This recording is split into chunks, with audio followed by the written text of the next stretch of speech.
കേസിൽ പ്രാഥമിക പ്രതികളായി ഡാനിയൽ മക്ലിയോഡ്, പ്രദേശവാസിയായ വിൽബർ ടുക്കർ, ക്ലിഫിന്റെ കസിനായ എൽബർട്ട് വാക്കർ എന്നിവരുടെ പേരുകൾ പോലീസ് ചേർത്തിരുന്നു.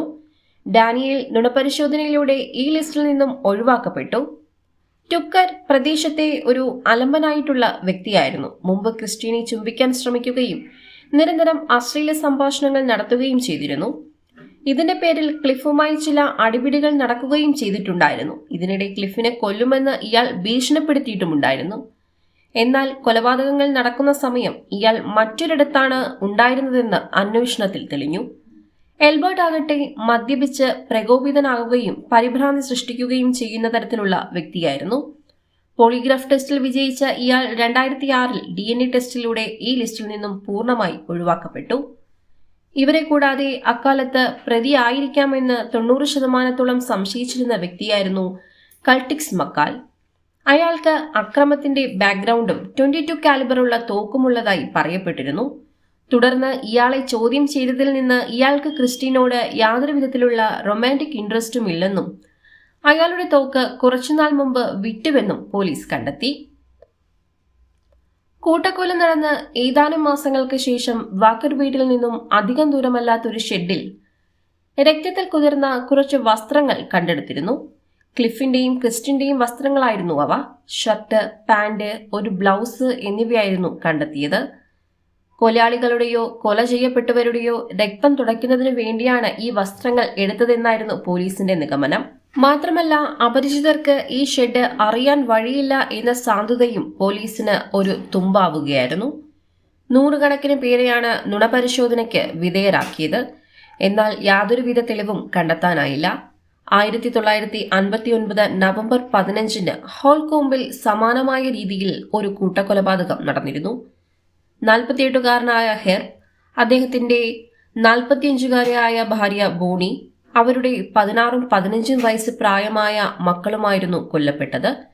അവരെയും വെടിവെച്ചും കഴുത്തറുത്തുമായിരുന്നു കൊലപ്പെടുത്തിയിരുന്നത്. അവിടെ നിന്ന് റേഡിയോ, ബൈനോക്കുലേഴ്സ്, $50, അവരുടെ കാർ എന്നിവ മോഷ്ടിക്കുകയും ചെയ്തിരുന്നു. തുടർന്ന് നടത്തിയ അന്വേഷണത്തിൽ റിച്ചാർഡ് ഹിക്കോക്ക്, പെരി സ്മിത്ത് എന്നിവരാണ് ഇതിന് പിന്നിലെന്ന് കണ്ടുപിടിക്കുകയായിരുന്നു. തുടർന്ന് 1965 ഏപ്രിൽ 14 ഇവരെ തൂക്കിക്കൊല്ലുകയും ചെയ്തിരുന്നു.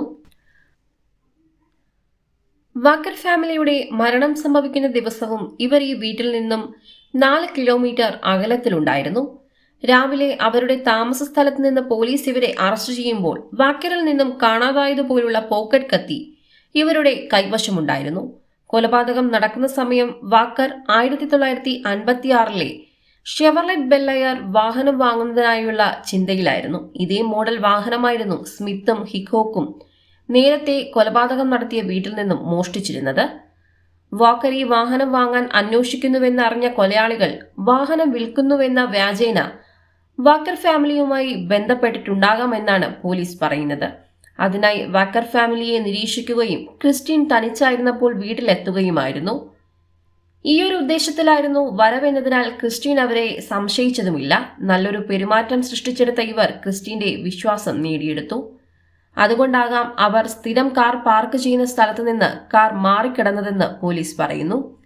സ്മിത്തും ഹിക്കോക്കും വാക്കർ കുടുംബത്തിലെ കൊലപാതകങ്ങൾക്ക് ഉത്തരവാദികളാണെന്ന് സൂചിപ്പിക്കുന്ന ധാരാളം സാഹചര്യ തെളിവുകൾ ഉണ്ടായിരുന്നു. അവർ ആ സമയം ആ പ്രദേശത്തുണ്ടായിരുന്നു. ഇതിനകം മറ്റൊരു ക്രൂരത അവർ ചെയ്തിരുന്നു. ഏകദേശം സമാനമായ സ്വഭാവമുള്ള കൊലപാതകങ്ങൾ. രണ്ടിലും തോക്ക് ഉപയോഗിച്ചിട്ടുണ്ട്. കൊലപാതകത്തിന് ശേഷം സാധനങ്ങൾ മോഷ്ടിക്കപ്പെട്ടിരുന്നു. എന്നാൽ വാക്കർ ഫാമിലിയുടെ കൊലപാതകം തെളിയിക്കും മുമ്പ് തന്നെ ഇവർ തൂക്കിലേറ്റപ്പെട്ടിരുന്നു. എന്നിരുന്നാലും ചില സംശയങ്ങൾ ബാക്കിയാണ്. ക്രിസ്റ്റീന്റെ വസ്ത്രത്തിൽ നിന്നും സ്വർണ്ണ നിറമുള്ള മുടി കണ്ടെത്തിയിരുന്നു. എന്നാൽ സ്മിത്തിനോ ഹിക്കോക്കിനോ സ്വർണ്ണമുടി ഉണ്ടായിരുന്നില്ല. ആദ്യത്തെ കൂട്ടക്കൊലപാതകത്തിൽ പണം, വിൽക്കാൻ കഴിയുന്ന വസ്തുക്കൾ, കാർ എന്നിവയായിരുന്നു ഇവർ മോഷ്ടിച്ചിരുന്നത്. എന്നാൽ വാക്കർ ഫാമിലിയുടെ കൊലപാതകത്തിലാകട്ടെ ക്രിസ്റ്റീനുമായി ബന്ധപ്പെട്ട വ്യക്തിപരമായ വസ്തുക്കളാണ് മോഷ്ടിച്ചത്. അവരുടെ ഹൈസ്കൂൾ മേജർ യൂണിഫോം, വിവാഹ സർട്ടിഫിക്കറ്റ് തുടങ്ങിയ സാധനങ്ങൾ. മാത്രമല്ല, ഹോൾകോമ്പിലെ കൊലപാതകങ്ങളിൽ ബലാത്സംഗവും സംഭവിച്ചിരുന്നില്ല. അതുകൊണ്ട് തന്നെ ക്രിസ്റ്റീനെയും കുടുംബത്തെയും നേരിട്ട് അറിയാവുന്ന അല്ലെങ്കിൽ അവരെ ലക്ഷ്യമിട്ട് വന്നവർ തന്നെയാകാം കൊലപാതകത്തിന് പിന്നിലെന്നും പോലീസ് സംശയിക്കുന്നുണ്ട്. സ്മിത്തും ഹിഖോക്കുമാണ് ഈ കൊലപാതകങ്ങൾക്ക് പിന്നിലെന്ന് പോലീസ് ഔദ്യോഗികമായി വിശ്വസിക്കുന്നുണ്ടെങ്കിലും ദുരൂഹതകൾ വിട്ടൊഴിഞ്ഞിട്ടില്ല. ഒരുപക്ഷെ കൊലപാതകി വാക്കർ കുടുംബത്തിലെ തന്നെ അടുത്ത ബന്ധുവായിരിക്കാം. അവരുടെ വളർച്ചയിലും സന്തോഷത്തിലും അസൂയ മൂത്ത് ചെയ്തതാകാം. അല്ലെങ്കിൽ ക്രിസ്റ്റീനോട് ഏറെ പകയുള്ള മുൻ കാമുകനായിരിക്കാം. അല്ലെങ്കിൽ പോലീസിന്റെ കണക്കുകൂട്ടലുകൾ പോലെ സ്മിത്തും ഹിഖോക്കും തന്നെ ആയിരിക്കാം. എന്തായാലും ഫ്ലോറിഡയുടെ ക്രിമിനൽ ചരിത്രത്തിൽ തന്നെ ഒരു കോൾഡ് കേസായി വാക്കർ ഫാമിലി മർഡർ അവശേഷിക്കുകയാണ്. നിങ്ങൾക്ക് ഈ കൊലപാതകവുമായി ബന്ധപ്പെട്ട് എന്താണ് തോന്നുന്നതെന്ന് കമന്റായി രേഖപ്പെടുത്തൂ. വീഡിയോ ഇഷ്ടമായാൽ ലൈക്ക് ചെയ്യാനും കമന്റ് ചെയ്യാനും ഷെയർ ചെയ്യാനും ചാനൽ സബ്സ്ക്രൈബ് ചെയ്യാനും മറക്കരുത്. അടുത്ത വീഡിയോയുമായി വീണ്ടും കാണാം.